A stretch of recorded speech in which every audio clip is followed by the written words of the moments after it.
কেন আবু সাইদকে ঠান্ডা মাথায় গুলি করে হত্যা করা হল? রংপুরের বেগম রোকেয়া বিশ্ববিদ্যালয়ের আবু সাইদকে কেন পুলিশ গুলি করে হত্যা করল? তিনি একা দাঁড়িয়েছিলেন, সম্পূর্ণ নিরস্ত্র, অস্ত্র প্রসারিত করে, তার হাতে একটি লাঠি ছাড়া অস্ত্র ছিল না। কিংবা তিনি কোনো সহিংস কর্মকাণ্ডে জড়িত ছিলেন না। যখন তাকে গুলি করা হয়েছিল, তখন সে পুলিশের জন্য কোনো হুমকি ছিল না এবং বেশ দূরে দাঁড়িয়েছিল, যা একটি চোখের অনুমান প্রায় ৫-০-৬-০ ফুট হতে পারে। তারপরও পুলিশ তাকে ঠান্ডা মাথায় গুলি করে। এর আগে আমরা স্বরাষ্ট্রমন্ত্রীকে দেখেছি, অন্যথায় মৃদুভাষী ব্যক্তি, পুলিশ কিভাবে সংযম করছে তা বেশ কয়েকবার ব্যাখ্যা করেছেন। তিনি বারবার দাবি করেছেন যে পুলিশকে নির্দেশ দেওয়া হয়েছে যে কোনো সহিংসতায় না জড়াতে এবং বিক্ষোভকারীদের এমনভাবে জড়িত না করতে যাতে সহিংসতা হতে পারে। তবুও পুলিশ একজন নিরস্ত্র ছাত্রকে গুলি করে, যে নিজের পাশে দাঁড়িয়েছিল, যে তার কোনো বিপদ নেই। অত্যন্ত দরিদ্র বাবা-মায়ের ৯ সন্তানের একজন ছিলেন সাইদ। ৯ ভাই বোনের মধ্যে তিনি ছিলেন সর্বকনিষ্ঠ এবং উজ্জ্বল।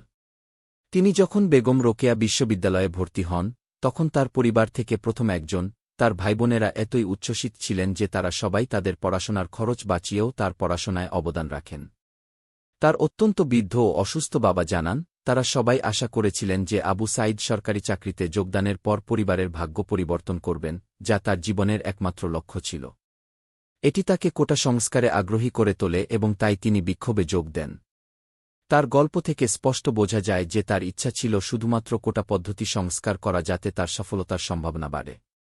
এখন অভিযোগ করা হচ্ছে অন্য কোনো এজেন্ডা ছিল না। বুলেট পরিবারের উজ্জ্বল নক্ষত্রের জীবন শেষ করে।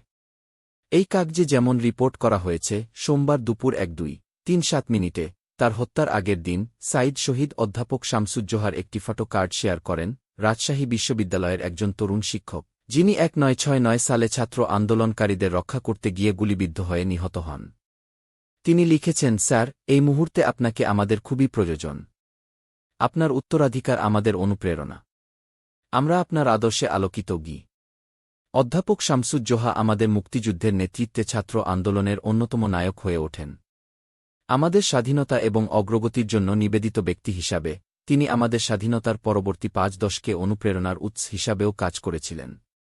সাইদকে শটগানের গুলি ছুড়ে মারা হয়। একটি পোস্টমর্টেম করা হয়েছে কিন্তু ফলাফল এখনও প্রকাশ করা হয়নি। এরই মধ্যে তাকে দাফন করা হয়েছে। বিচার বিভাগীয় তদন্তের প্রধানমন্ত্রীর প্রতিশ্রুতিতে আমরা আনন্দিত। তবে এটি সম্ভবত সময় লাগবে। আমরা সাইদের হত্যার পৃথক ও অবিলম্বে তদন্ত এবং দোষীদের বিরুদ্ধে দৃষ্টান্তমূলক ব্যবস্থা নেওয়ার অনুরোধ করছি। বিক্ষোভে হত্যার জন্য আমরা অপরিচিত নই। কিন্তু এমন একটি একক হত্যাকাণ্ড যা দেখতে অনেকটা লক্ষ্যবস্তুর মতোই ছিল, তা সম্পূর্ণ নতুন কিছু। এজন্য অবিলম্বে তদন্ত প্রয়োজন।